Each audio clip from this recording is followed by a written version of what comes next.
June 14th, 1950. 7:18 a.m. West, 126th Street, Harlem.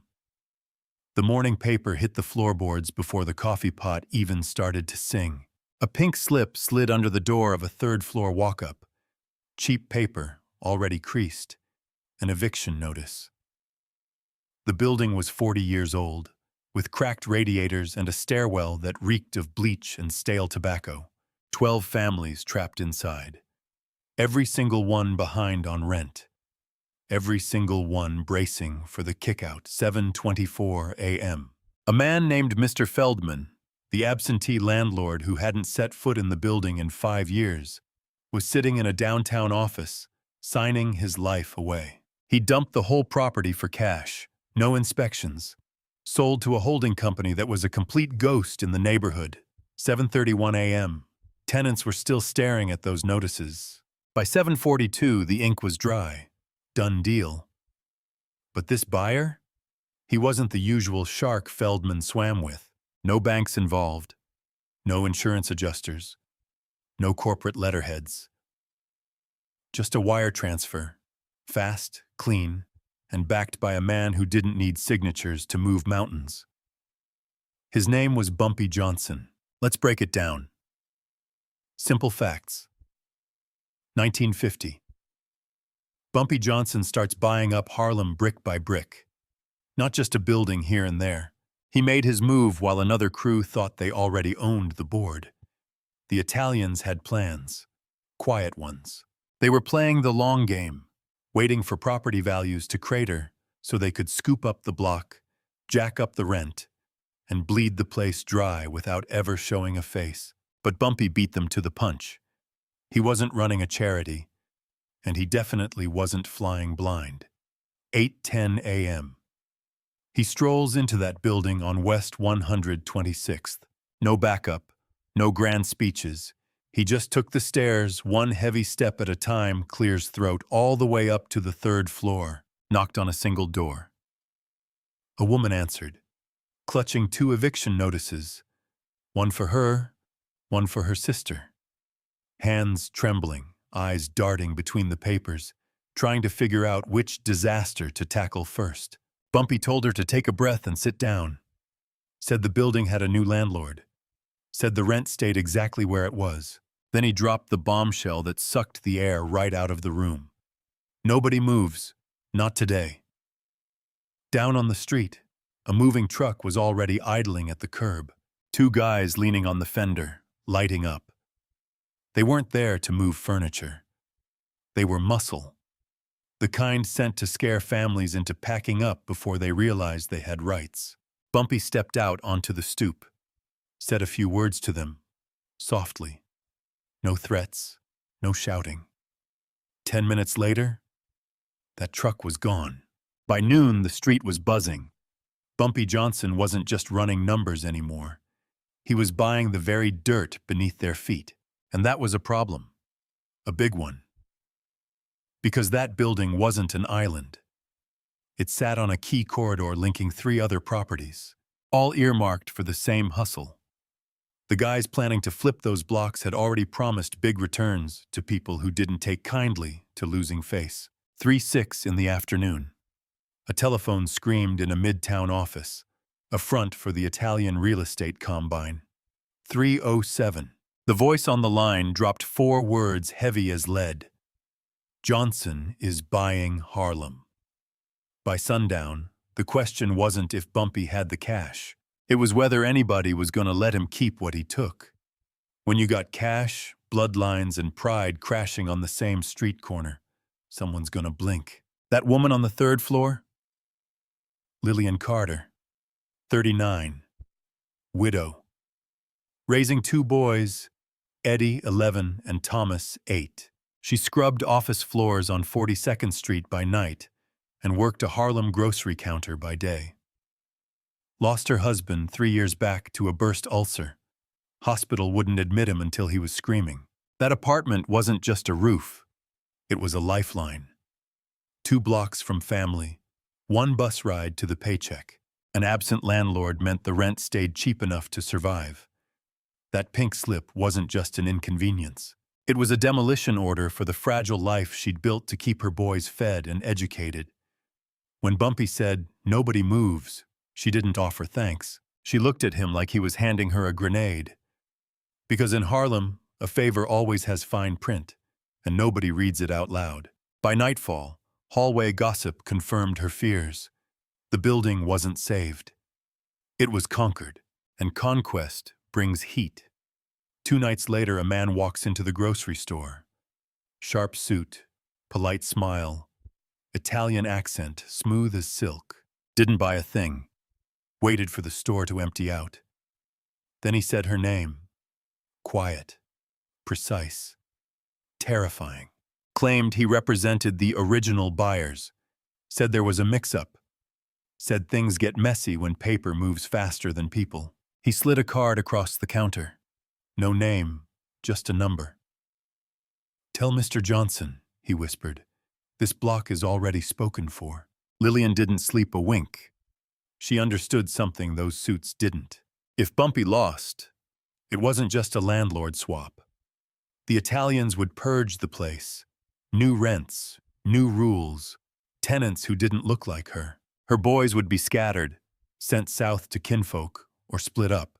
And if Bumpy won, she didn't know the specifics, but she knew peace was over. 3 days later, the screws tightened. An official letter showed up. Stamped. Legal. Challenging the sale. Citing irregularities. Demanding the building be vacated pending review. Not enforceable yet, but a warning shot across the bow. That afternoon, Eddie was late coming home from school. Walked in an hour behind schedule, looking rattled. Said a stranger stopped him outside the gates, asking questions. "Where do you live? Who does your mama work for? Is your daddy home?" Lillian sat at the kitchen table long after the boys were asleep, staring at that business card. She was holding a choice she never asked for. Stay silent and pray the big dogs settle it before blood spills? Or make the call that could save her roof but paint a bullseye on her family? Across the river, in a midtown office reeking of expensive cigars and lemon polish, the men who thought Harlem was theirs for the taking were getting impatient. These weren't street thugs. They were architects of money, investors. They moved cash before they moved triggers. Bumpy Johnson snapping up their territory didn't just hurt their bottom line. It was a slap in the face. One of the mobsters rifled through the books, his finger landing heavy on the page where West 126th Street was circled in blood red. "Find the crack in the armor," he snarled. "There's always one." Meanwhile, back in Harlem, Lillian wasn't taking any chances with the phone. She ignored the contact number they gave her. Instead, she dialed the building super, an old-timer who had watched Harlem change kings more times than he could count, and asked him the only thing that mattered. "If I go to Mr. Johnson, is he actually going to keep us safe?" The line went dead silent. When the old man finally answered, his voice scraped like gravel. "Bumpy protects what belongs to Bumpy," he said. "The real question is whether you're ready to belong to him. Because once you step into that spotlight, there's no crawling back into the dark. And if the shadows watching her already knew her boy's name, how deep did their eyes really go?" The sit-down went down after hours in the back of a dive on Lenox Avenue. No jazz, no liquor, just a naked bulb swinging over the scent of stale beer and old timber. Bumpy Johnson sat there, jacket neatly folded, hands flat on the table. Nothing to hide, everything to fear. Lillian Carter stood opposite him. She had rehearsed her speech a dozen times in the mirror. In the room, the words turned to ash. "They trailed my boys," she blurted out instead. "Cornered one of them with questions." Bumpy didn't cut her off. He just watched her, calculating angles like a man mapping a battlefield. "When?" he demanded. She gave him the time. "Who?" She shook her head, terrified. I don't know." Her answer didn't put him at ease. It sharpened him like a blade. Bumpy leaned back, a harsh breath hissing through his nose. "They're jumping the gun," he murmured. "That means they're rattled." He gave it to her straight. No chaser. Those buildings he bought were sitting on a gold mine that other sharks had been circling for months. He hadn't stolen a thing. He'd just been faster. But the men he'd humiliated didn't write angry letters to fix their screw-ups. They erased people. Lillian asked the one question burning a hole in her chest. "So, what happens to us?" Bumpy didn't insult her with false promises of safety. That would have been a lie. He told her the building stays full. He told her the rent stays locked. He told her nobody gets kicked to the curb as long as his name is on the deed. "And if they come knocking anyway?" she pressed. "Then they gotta go through me first," he replied. A promise heavy with lead. 2 days later, the superintendent vanished off the face of the earth. His front door was wide open, wallet sitting right there on the dresser. No blood, no goodbye note. Just a void where a man used to be. By sunset, the stairwells were buzzing with terrified whispers. Some folks packed their trunks. Others torched the eviction notices like they were cursing them. Lillian didn't run. She walked her boys to the schoolyard gate and stood sentry until the first bell rang. Across the city, the Italians switched up their game. They quit with the paperwork and started squeezing where it hurt the most. Fear. Suddenly, a boiler inspection was on the books, then scrapped, then set for the crack of dawn. Suits from the city showed up asking prying questions, then disappeared without writing down a single word. Bagmen from the old ownership banged on doors playing dumb about the sale, demanding rent that wasn't theirs. The goal wasn't money, it was chaos. If they could spook the tenants into fleeing, nobody had to bleed. One evening, Lillian returned to find her apartment door unlatched. Nothing was stolen, but her son's school portraits were arranged on the kitchen table with surgical precision, face up. That was the moment the cold reality hit her. This wasn't about bricks and mortar anymore. It was about leverage. She marched back to Lenox Avenue at first light. Bumpy heard her out. Then he dropped a line that made her stomach bottom out. "They want you to sing," he said. "Not to them, to me." He laid out the trap they were baiting. They needed a civilian, a mother, someone squeaky clean and terrified enough to parrot details about his schedule, who handles the repairs, how the money moves, just enough intel to bring the city heat down on him, enough static to slow his roll. "You won't be the last one they squeeze," Bumpy warned. "But right now, you're the one within reach." Lillian asked him for orders. And for the first time in a long time, Bumpy Johnson paused, because he was towing a moral razor wire. Tell her to lie, and he's using the same dirty tactics as the wolves he's fighting. Tell her the truth, and he hands them the gun to shoot him with. Before he could make the call, the back door swung open. A runner slipped in, breathless, and whispered something into Bumpy's ear. Bumpy's face stayed stone, but the air in the room grew heavy. "They're already in," he said, voice low. "Not a tenant.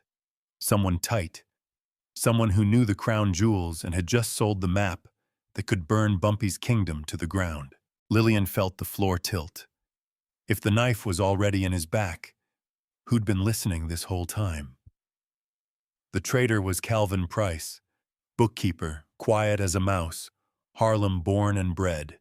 He'd been haunting the edges of Bumpy's empire for years, blended in so well he was practically invisible. He managed the receipts for the assets Bumpy wanted kept off the books. Rent rolls, invoices, utility bills, the boring gray numbers that nobody looks at twice. But 2 weeks back, Calvin slipped up and missed a deadline on a boiler job. That was the crack the Italians needed. They didn't rough him up. They didn't lay a finger on him. They didn't have to. They just slid his wife's medical file across the table. Chronic lung issues, expensive treatment. Then they showed him a future where the bills vanished and his record stayed clean, as long as his mouth kept moving. So Calvin sang. He told them exactly which buildings were the linchpins. He pointed out who was solid and who was shaking in their boots. Then, and nobody saw this coming, he threw Lillian Carter's name into the fire. He didn't do it out of malice. He did it to buy time. Tossed them a civilian name to distract them from the ledger. That cowardly move was about to get her killed. The hammer dropped at 9:43 p.m. on a Thursday. Lillian was alone in the apartment. The kids were safe with her sister. Rain was pecking at the glass like nervous fingers. Then came the knock. Controlled, heavy, deliberate. She didn't touch the knob. The lock tumbled anyway. 2 men walked in. No masks, no hurry. One of them shut the door softly behind him, like he was there to close a deal. No raised voices, no threats against the boys. What they actually said was far more chilling. The sale was null and void. They gave her a deadline. The building would be cleared in 30 days. Unless, of course, she helped them make a certain problem disappear. The strategy was simple. Bury Bumpy in red tape. File a complaint. Allege harassment. Claim fraud. Generate enough legal noise to freeze his assets while the courts dragged their feet. A single document slid across the table. She had exactly 24 hours to decide. Meanwhile, 6 blocks over, Bumpy Johnson was already in motion. Calvin Price had been off the grid for 12 hours. No body, no bloodstains, just a ledger left open on his desk. Red ink circled the rent totals. The margins were a mess of figures that made 0 sense. Unless you knew the code. Bumpy cracked it. He spotted the double cross at the exact moment Lillian realized she was being drafted. 2 jaws of the same steel trap. But here is where the narrative shifts. Bumpy didn't hit back with bullets. He didn't go gunning for the Italians or hunt down Calvin. He went to City Hall. That same night, anonymous tips flooded the inspector's office regarding critical safety hazards. Not in Bumpy's territory, but in the properties held by Italian shell companies. Boilers about to blow, blocked fire exits, lead paint. Every violation Calvin had secretly tracked, but never filed. By morning, municipal trucks were swarming the competition's buildings. The real estate the Italians coveted had just become radioactive. Then Bumpy made the move that put Lillian right in the line of fire. He told her to sign the complaint, but to tell the truth. No fabrication, no drama, just the cold, hard facts. 2 men, forced entry, intimidation, the raw fear. The paperwork hit the table. This wasn't a weapon against Bumpy. It was a spotlight on the Italians. "If I sign this," she stammered, voice trembling, "they'll know." "They will," Bumpy confirmed. "And that's your shield. I'm moving you out. Tonight." Leaving her home wasn't part of the plan, but she had no choice. That was the end game. But as the back exit swung open, the reality hit her. The hallway was pitch black. A shadow was waiting. They hustled her through the adjoining tenement. No packing, no farewells. Just pure adrenaline-fueled escape. By sunrise, her apartment was a ghost town. By noon, the legal papers were filed. By dusk, they fished Calvin Price out of a sedan parked by the river. Clean. No signs of struggle, no note. Just a guy who tried to play both sides and got crushed in the middle. The Italians figured it out too late. The intel they bought had been turned against them. They pulled out. Not because they were scared, but because the price of doing business just skyrocketed. Lillian and the kids were stashed in another Bumpy property. Safer, quieter, much smaller. Rent didn't change. The spot on West 126th Street stayed full, but the foundation had cracked. The neighborhood knew. Bumpy Johnson would burn his own cover to hold his ground. And regular folks, mothers, accountants, kids, were just chips on the table.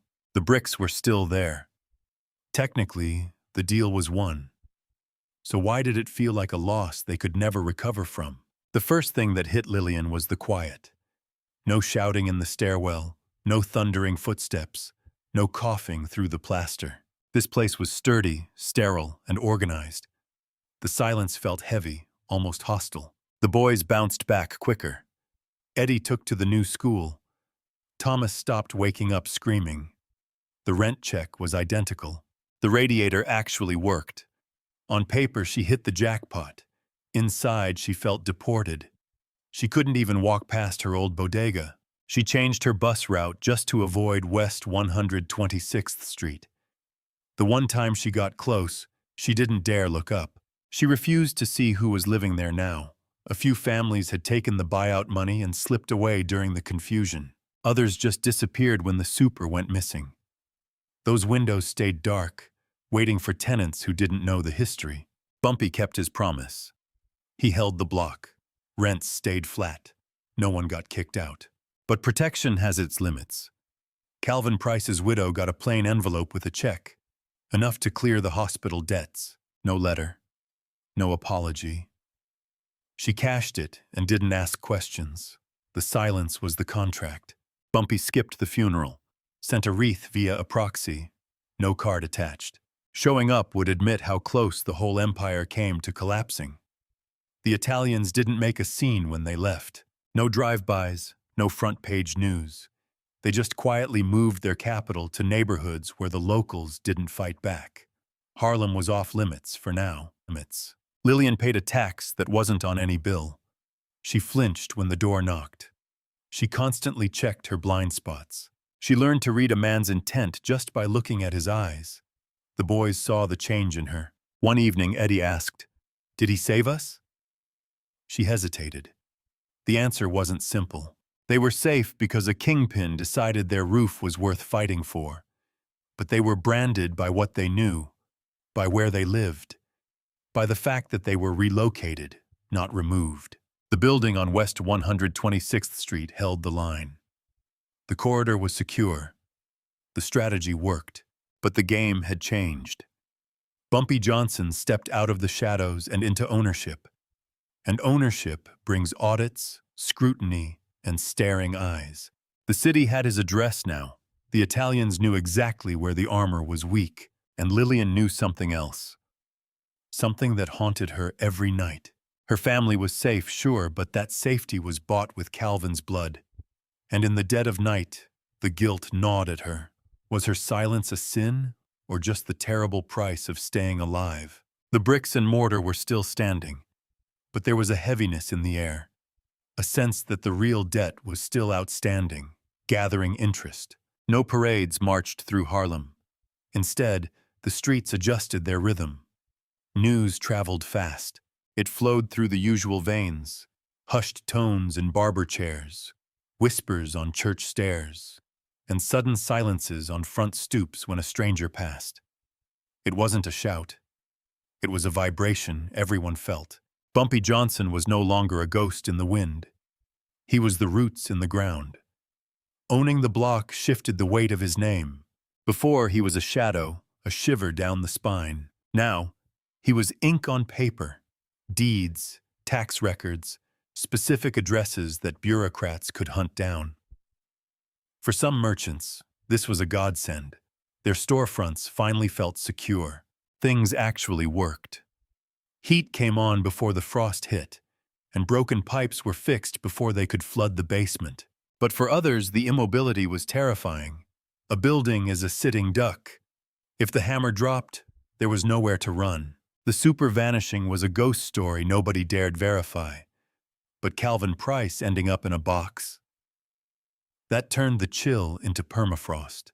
The street code wasn't any gentler. The execution just got more creative. Downtown, the Italians updated their ledgers on Harlem. It wasn't off limits, just too much of a headache. You had nosy inspectors, glaring spotlights, and a rival wild enough to drag secrets into the open. Bumpy was a loose cannon, and loose cannons burn cash. So the mob took their business elsewhere. They found new victims on other streets, running the same game. but Harlem had seen the bullet whiz by. Suddenly, renters were asking the dangerous questions. Who really signs the deed? Where does the cash flow? Why does this building stand tall while the one next door goes vacant in 6 months? That kind of knowledge is hazardous. Hope is contagious, spreading quicker than terror once folks see a way out. Downtown, a lowly desk jockey in the housing bureau spotted a pattern. A web of clean buildings, steady money, and shell corporations that barely tried to mask their connections. The dossiers expanded, the gaze intensified, and Bumpy sensed the walls closing in. He stepped back into the shadows, letting middlemen fix the leaks and keeping his name out of the air. Holding the title brought peace, but it came with an anchor. Lillian Carter observed the shift from afar. She never walked those streets again, but the stories reached her. Families digging in, strangers whispering her legend without recognizing the woman behind it. She morphed into a fable she never signed up for. The woman who challenged the giants and survived. It was powerful, but it carried a dark implication. If the scales ever shifted, she'd be the first datum point they looked at. Not as a casualty, but as a liability. As 1950 closed out, Harlem stood its ground, neither conquered nor triumphant. It was frozen, suspended by deeds, scars, and the grim knowledge that the next battle would cost a fortune. Buried in that silence was a reality nobody dared voice. When the dirt itself is the prize, you don't get to walk away. You either dig in or you die. But what do you do when keeping the land costs more than the land is worth? In 1950, the structures survived. That's the headline. But people conveniently forget the sequel. Years down the line, those very tenements, secured with blood and bureaucracy, would carry a price tag nearing $400 million. Historians call it visionary. In truth, it was just a moment trapped in amber. The tenants who held on didn't strike gold. They just kept a roof. Those who fled didn't vanish. They just drifted into the wind. Lillian Carter's boys were raised in a house that felt secure but foreign. Eddie avoided West 126th Street like the plague. Thomas returned, just that one time. He described it as walking through a stranger's dream. Lillian never held a single deed to the kingdom she helped save. She remained a tenant until her joints failed, and she retreated south to her sister. No monuments bore her name, just dusty report cards and a dead-end mailing address. Here's the cruel twist. The sanctuary they fought for became a fortress too expensive for the very souls who needed saving. Possession held Harlem steady until time could achieve what bullets failed to do. Bumpy Johnson won the turf. But the turf didn't protect him. Every signature bound him closer to the machine he used to dodge. Relentless taxes, audits, and unblinking surveillance. The shield he built became the blueprint for his own destruction. The land has a long memory of its first conqueror. It simply waits for the next master. And when the gavel finally fell, the victors weren't the stubborn families or the street soldiers. The spoils went to the latecomers who showed up once the smoke cleared. For the next chapter on the steep price of staying alive, hit that subscribe button. History doesn't wrap up when the ink dries. It lies in wait.